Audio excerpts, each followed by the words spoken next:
How much are we making? When is the dollars coming in? How does it support our business? Now, what I'm looking at is I'd much rather reduce my points on the back end and say, okay, but I want to try and see, can I get, 2 or 3 grand every quarter that's feeding my business for every $1 million that I'm raising, so that then I can start stacking that and I can get some run rate in addition, because I like the dollars up front. It covers my marketing costs, fuels the bank account, maybe some travel expenses, and then take off a little profit. But I'm really trying to stack. And now as I go in and I say, look, I am going to bring you, $1, $2, $3 million. I'm just going to walk in with a check. You don't need to sit here and manage me or whatever.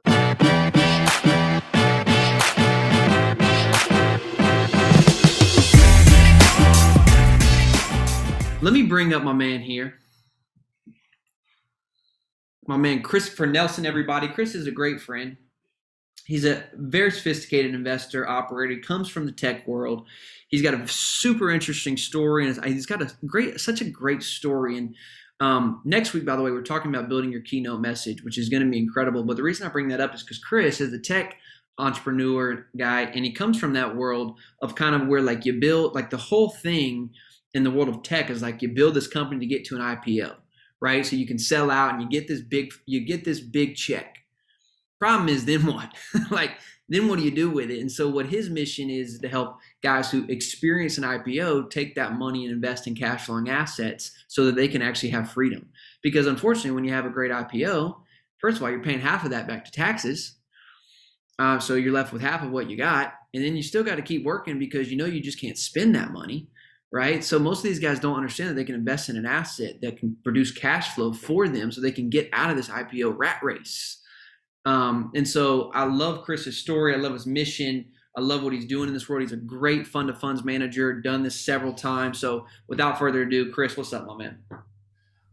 Hey, man, excited to be here, Ellis. Excited to be with Kingdom REI and share what I've learned. And you're right. I mean, we have some brothers and sisters out there in the tech world who get into what I call the golden jail, where all of a sudden you start getting this tech equity and it's easy to let it bleed into your lifestyle. It's easy to, not even know what to do with it. But then what happens is then you get caught up in the busyness of what tech is, the 24/7 lifestyle. The next thing you know, you don't understand how to retire. You don't understand how to get off the rat race. So this is where I feel called to serve.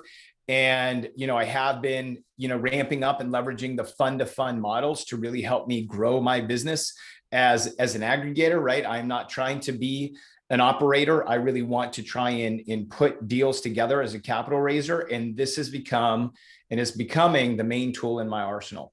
And I love that, Chris, because you've noticed by yourself, hey, I don't really want to be the operator. And guys, that's okay. Like you can actually be a part of great deals and not necessarily be the operator and carve out your slice of the watermelon for yourself. And that's exactly what Chris is doing at large scale. And so, Chris, I want to turn it over to you, man. I know you said you had some slides and things you wanted to work through. Guys, Wealthward Capital is the name of Chris's company. I just want to encourage you to go check him out. He's all over LinkedIn, the internet. So Chris will put his information in the chat later, but go ahead. Hit me with the, let me share. Good. Let's do this. By the way, are you guys ready for this? Hold on. Chris is about to share what he's literally learned over years of doing this. He's raised millions of dollars, and you guys are getting this for free. Actually, not for free. So I want you to go subscribe to my YouTube channel. So are you ready? Like, can I see something in the chat? Yeah. Let's chat it up. Let's bring the energy today, people. Chris is about to bring the word. Give my man some love. Yes. So right, I am Christopher Nelson. I am here. Thank you so much, Ellis. And as he said, I got into this business because I was a man trying to find the way out. And I have been blessed to work for some amazing companies. I'm actually presently back, feel called to go back into tech because to go through another IPO and show people that you can actually do it thinking like an investor. This is part of a book from No-Do to IPO that I'm going to be releasing later this summer. And so what I wanted to really share with you today, right, I'm going to get right into it. Number one, I'm not an attorney or an investment or tax advisor, right? This is not legal. This is not any legal advice. This is my personal experience with the fund to fund models. And I want to break it down. What Ellis asked me to do is he said, look, I want you to give a 20-minute course on what it's going to take. Like if people want to get their heads around what this is, why you use it, and how to make sure that you avoid exemptions. And so using the fund to fund or SPV structure. So you need to understand that fund to funds or SPV, special purpose vehicle, those terms are used synonymously. Or if you think about what Ellis did, he actually had, it was a motion that they call that a sidecar, where he has come along a fund and you've actually used the same thing. It's a special purpose vehicle that you come across with Waymaker. You create a sidecar, you share the fees because you're bringing more value. Right? This entity type is a pass through. So in other words, you're creating this vehicle that is actually going to bring funds to fund other type of securities and equities. So you are actually creating an investment vehicle that is not, you want to keep it out of the purview of the SEC.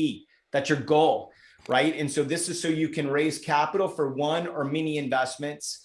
And the goal is to not be a broker dealer, right? I want to stay out of being managed by the SEC. I've seen some people who've gone that route. Ellis and I know that, and we don't want to do that. The other thing is that, as Ellis stated, we can set and we can structure, we can negotiate the compensation for the fund, because myself, being a pure capital raiser, I want to make sure that I do get some dollars up front. I want to get some run rate. Can I hear it for some run rate? Like we're getting paid as the deal is actually progressing. And I want to get some equity at the end, because at the end of the day, I am trying to grow a business. And then also we use this strategy to reduce risk. I've been involved in a lot of syndications. I'm moving towards this model to help reduce risk. So let's talk about like, what are the advantages? I think when you think about a fund to fund models, I think as Ellis called out, you can go and take $1 million fund in these institutional quality funds. You come along, create a sidecar. You can then bring that to your investors, where you're thinking about $50,000 minimums, $100,000 minimums. Adjusting the minimum is very important. Or you can go 25, right? But this is where you get the ability to set that. The great news about a fund of funds is you control your investors' experience. You get to continue to be the shepherd for your investors, bringing them into investments, and they're talking with you and you're sharing information from the other teams, but you get to control that. You know, I've seen in syndications, not all of them, but in some of them, where you're all of a sudden you're putting your investors in other people's portal and they start marketing to those people. That can happen. So this helps prevent that. Right? You can also increase deal flow, because at the end of the day, right, you want to become, when you are a fund to fund, what you are to an operator is you're just one big check.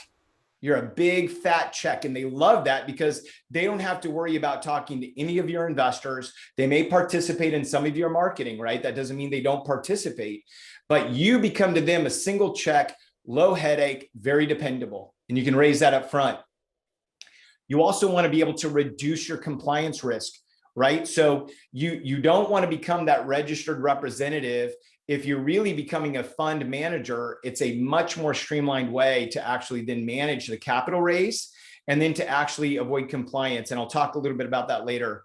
It's also a great way to collaborate. You can do team ups, right? I mean, Marvel, who doesn't love the Avengers? Right here, you know, you can create a fund and I can say, hey, Ellis, let's come raise on this thing. He's a fund manager with me. We negotiate fund manager compensation. That's not something that is then under the scrutiny of the SEC. We figure that out ourselves, right?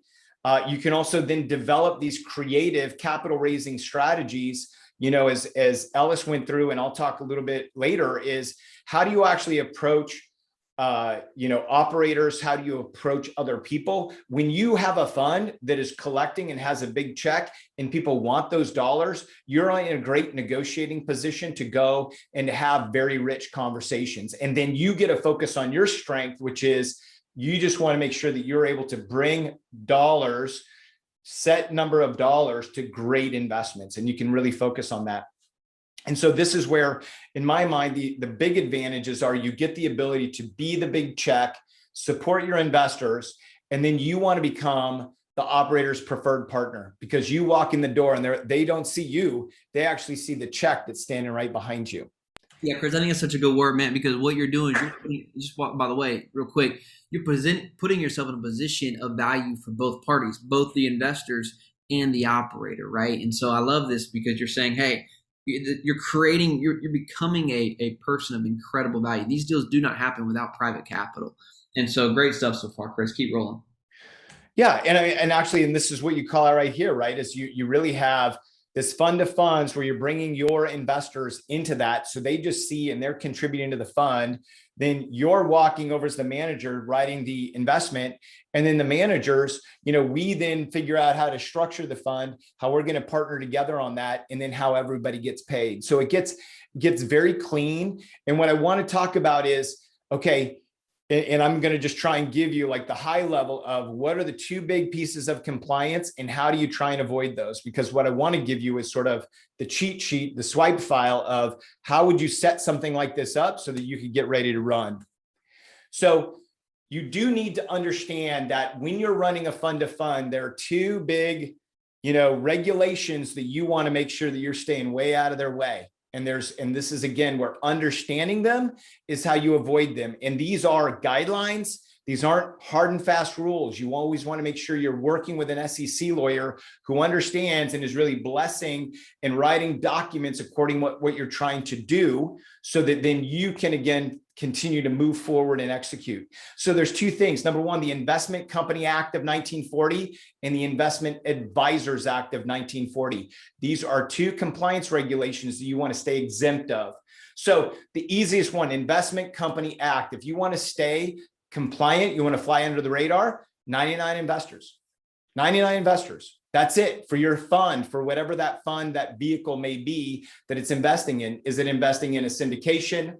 Is it investing in the Waymaker fund? You want to keep it to 99. Well, you may say, well, wait, if I'm at $50,000 minimums, that's only $4,950,000. Well, if you want more, you raise your minimum, $100,000 minimum, right? And this is, again, as we grow and we strengthen ourselves as capital raisers, it does justify us as we're doing larger raises to raise our minimums so that we can manage to that 99. But that is what, operating as a fund to fund. The other thing is that if you're constantly raising 5 million at a time, there may be a different way that you want to structure yourself and add a few more dollars to run it a little bit differently.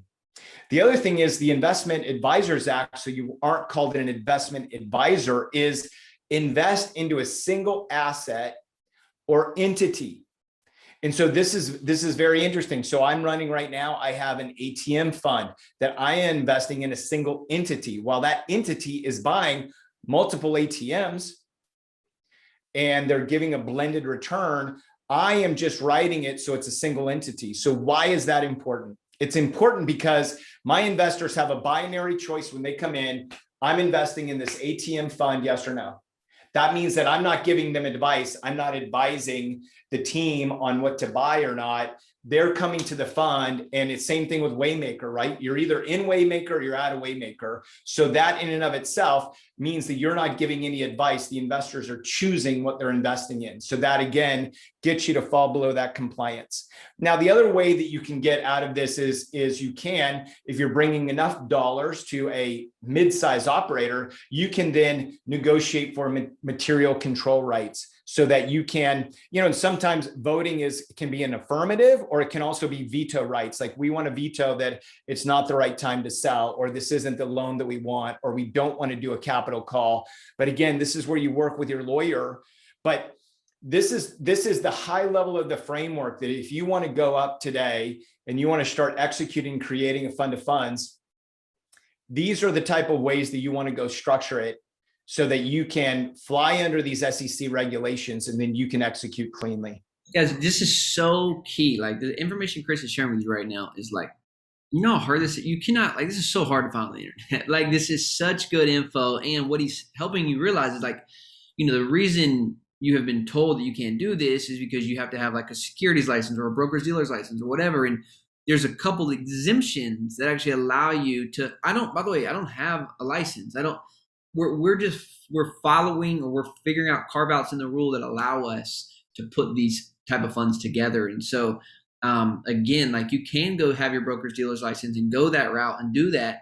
But at the same time, you don't have to. Like, this is the beautiful thing about this model, that, again, this is opening it up to, people everywhere. We're democratizing real estate, which is a really fun thing to do. And if you look at where the world is going with crypto and, decentralized finance and the blockchain, like this is the future of how investments will go. And so what I'm saying today is either get on board or get out the way is really where you kind of need to get your mindset at. So this is really helpful stuff, Chris. Yeah, and this is again why I want to really just break it down, because to Ellis's point, right? We are in the securities business. We're creating securities, but these are private equity. So that means the SEC is not in our business. And so we have to make sure that we are compliant by making sure that we're staying within the bounds of what is not in their purview. And so this is exactly what we're doing. And so this is again where all of the regulations that we abide by fall under this, but this is where we want to make sure that we're outside the purview of the SEC. So important. So this is where if you want to set it up easy and you want to say, I want to go and raise a fund of funds, I wanted to give you the swipe file right now. So number one is the easiest thing is only take accredited investors. It is. I mean, I know a lot of us do want to serve non-accredited. And so there's more nuance to that. But if you really want to set it up easy and you want to stand up a fund of funds, only serve accredited investors. Number one. Number two is the 3C1 exemption, right? Is make sure that you're only 99 investors and then watch the minimums, right? And that's the thing is if you do have investors that are going to be coming in well above your minimum, then you're going to be funding, well over, and you'll be able to take some lower minimums as well. Invest in the single asset, like go and partner with a waymaker, partner with a larger entity that has a fund that is set up to go do things. And then you're removing the choice. And so again, this is these first three things, like just really boom, boom, boom, hit that compliance. You can also negotiate for material control rights. And then the last thing, and I'm going to talk about this a little later on after I sort of show you what the challenges are, is you want to partner with a good SPV service provider. Finding a provider that actually manages a lot of the back end for you so you can focus on capital is very, very important. And we'll talk about that here in just a second. But let's talk about the fact that challenges. This is not all easy. If you are running a fund, that means that you are the manager. You are taking people's dollars and you're stewarding them, right? So that means you got to create the summary. You will get some input from whoever is running the larger fund or whatever you're investing in, but you got to create your summary. You're going to have to work on your legal documents. You're going to get the original legal documents, but you have to draft those. You're going to need to manage bank accounts. We all are doing investor communications anyway, distributions, and then tax and entity management. So this is running the fund. This is also why it's important as you're structuring your fund. Don't go in there with the syndication model of, oh, I'm going to take an acquisition fee up front, some dollars at the end. You will need run rate.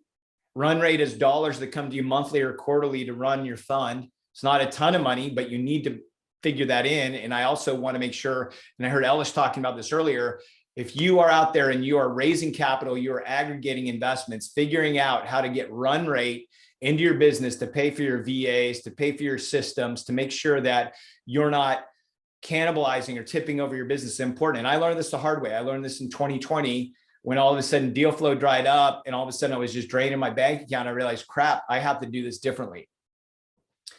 And so, and the other thing is I just want to call out, I'm a tech guy, right? Is when you're taking people's funds and you're managing this stuff, be aware of cybersecurity, right? There are people who want access to funds like this. So that's important.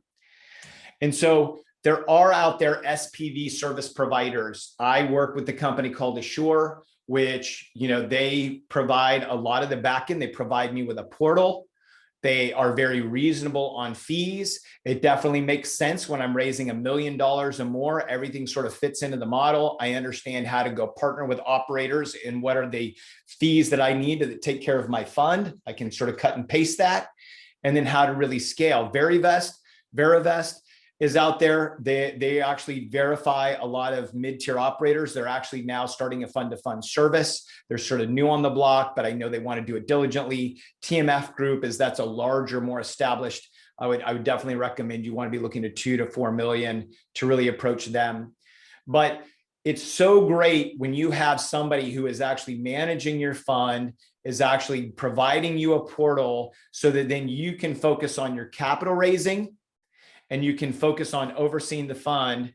And then this is an expanding space. Like, I do expect more people to start coming in here. And I do know that there are people that we know that run a lot of these things themselves with a bank account, and they sort of put together their own back office. And I'm not trying to say that you can't do that, but for myself, small shop, myself, and I have a lot of part-time people and VAs. Getting a strong service provider is really important. So I think we're close to time here. Do you want me to hit anything else? Gosh, I mean, this really was so good, Chris. I think going real quick on service provider, platform tech, we have done both. We've done on our fund. We tried to run the back office thing ourselves, and part of that was just trying to save cost. And then our most recent one, we leveraged a platform, and I just want to say, like, it's so much easier. And I think about how I invest dollars. I mean, it's fast, and I want to be able to do things on my phone, and I want to, be able to look into the portal and log in. And like, so just thinking about that is, again, this is why we have our mastermind, to help people think from going from, hey, I'm doing a deal to I'm running a business, and I think that is the differentiator, is like, treat this like a business, treat this as like, I want to bring in hundreds of millions, if not billions of dollars of capital. And so, you got to get started, and that's what we were doing. But as we progress, I also realized, hey, I want to do this. I want to make this easy on investors. I want to make this easy on myself. And so I think that leveraging the tech and the portal is something I highly recommend, and really doing due diligence there and figuring out what works for you, what works for your investors. It is a little confusing. Chris, I got a question, and this is so good, man. You talked about having compensation throughout the fund. I think, and then even being compensated in the fund. I was just texting this in the mastermind we're in together, of like, hey, we all talk about how much we've raised, but like, no one's really talking about how much you make. And like, I don't really care if you raise $10 million if you don't make any money. Like, so that is my question back to you, is when you say give us, and maybe this is a longer conversation, but are there bullet points to how you're structuring things from 2020 till now that are different, that allow you to get paid throughout the lifetime? Oh, sure. Yeah. I mean, you think about the traditional syndication model. If you're coming in at a GP, right, you're going to get your, you're going to get your portion of the promote, right? And generally speaking, right, to be compliant in syndications, we usually agree beforehand which group, and we create a JV because we have dedicated dollars.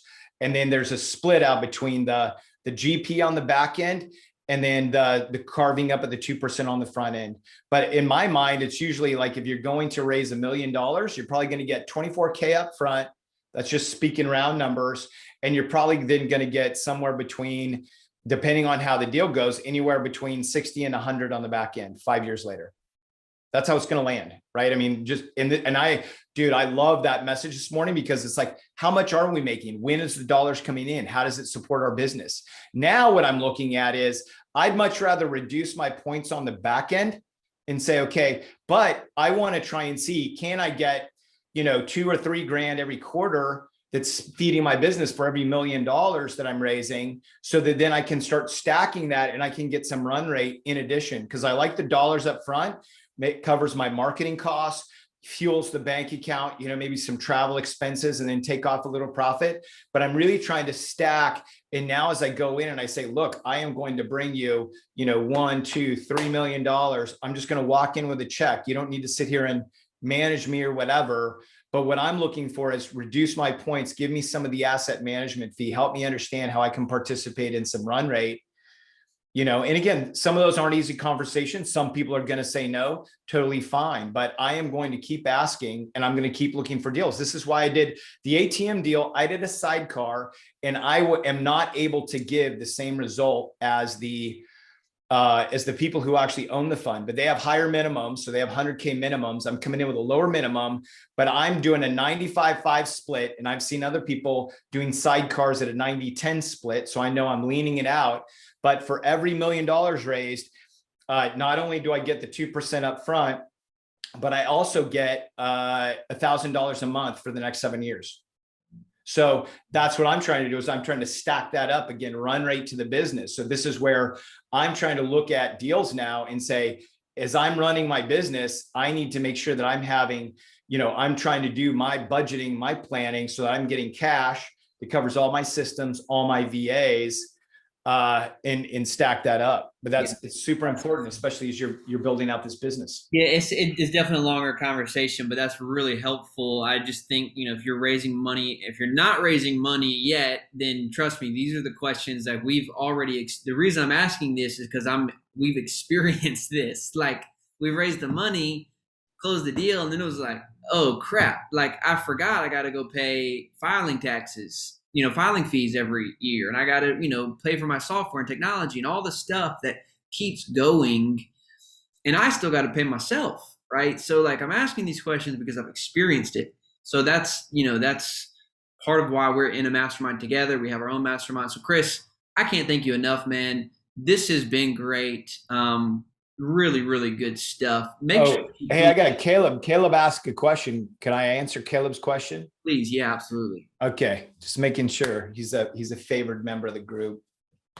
Hey man. So what about being a passive investor within a syndication caused you to look into and pursue the fund to fund models? Well, so, I mean, the journey for me, went like this, Caleb, is I was a passive investor. And what happened is I was passive investing. And then I had a lot of friends from the Bay Area who were saying, oh my gosh, we want to invest with you and alongside of you. And so what happened is then I was at first was reticent, man. I was like, I don't know if I want to take your money. Like I'm investing money for people. Like I just really want to invest my family's own money. But what happened, man, is my heart started really breaking for these people because there's these tech employees that are making great money that still have the, poor education that a lot of people do on what's possible in finance. And they didn't know how to get out of the rat race. And so, God really leaned on my heart and said, hey, man, I want to call you to serve these people by doing investment. So I moved in there first. And that's when I started with syndicating, because I think in 2017, when I got started doing this business, like it was a little bit of the Wild West. And there was a lot of like, oh yeah, we're all syndicating, bro. And we were, moving some dollars. And then the SEC came in and there was a lot of oversight, a lot of scrutiny, and there was tightening up of the syndication model. But then at that point, it was, how do we think about doing this compliantly? And this is where the fund to fund model started coming out as, oh, actually, if you play within these rules, it's a very compliant way, very flexible. And then I saw the benefit. Like I want to make sure and serve and be the voice to my investors. I don't want them to get confused by who I'm investing with, because I have a little different message, I think, because I'm focused on helping them build a portfolio and deploy, hundreds of thousands of dollars, not just invest in a single deal or keep investing in this deal. And then the other thing is, as we talked about here, is I started realizing like the fund to fund models is a way for me to generate run rate for my business, and so if it overperforms, I want to take a few more points, right? Because this is what I'm preaching is, I don't want asset under management for just holding your money. But if I'm choosing the right investments, then I want to share in the upside. And I want to, again, make sure that that's coming into my business, because then I can do more, then I can bring more, and I can grow more. And that's us sharing in abundance. Yeah, that's excellent, man. The best way to contact me is Christopher at WealthWord, and word is WARD. So like moving you towards wealth.com, Christopher at wealthword.com. And it's the standard American, and I'm sure Ellis will share that with you too. Well, I didn't realize that about your name. I like that. That's good, man. WealthWord, yeah, moving you towards wealth. I mean, that's truly, we found that as an empty vessel, and it's an adverb, and so we want to make sure like it has to go with an action. Like an adverb needs a verb, so you have to move WealthWord. You have to, grow WealthWord, and so this is really what we want. It's a mindset and it's a lifestyle. Good stuff, guys. Virtual clap. I mean, my man crushed it. Yeah, Chris, amazing. You brought the heat, man. We're not done, guys. Like I mean, literally, like there's so much here. But if you want the recording, go to the YouTube channel. Make sure we post that up, guys. If you're interested in doing this fund to fund models, listen. Like Chris is saying, you don't have to be the operator, right? Like if you just are you could build a network. You're good at social media. You come from an influential background. Ways to leverage that and get. And I want to make light of the Kingdom REI Mastermind, because if you have a special talent in building a network or raising funds, guys, we're building a community of deal makers that you could literally come alongside of and place capital with and create a model like Chris has created and begin to leverage that and carve out equity for yourself into deals. And so, what we're building is an ecosystem. And so I just want to just bring that up again is if you're hearing this like, hey, I can do this, or this makes a lot of sense, get going on this and then reach out to us about joining a mastermind. Because this is when you have access to relationships like Chris is talking about, this is how you begin to carve out opportunities for yourself and for your investors. So, Chris, I can't thank you enough, man. We're going to bring up Lisa and brother, we'll talk soon, man. Okay, man.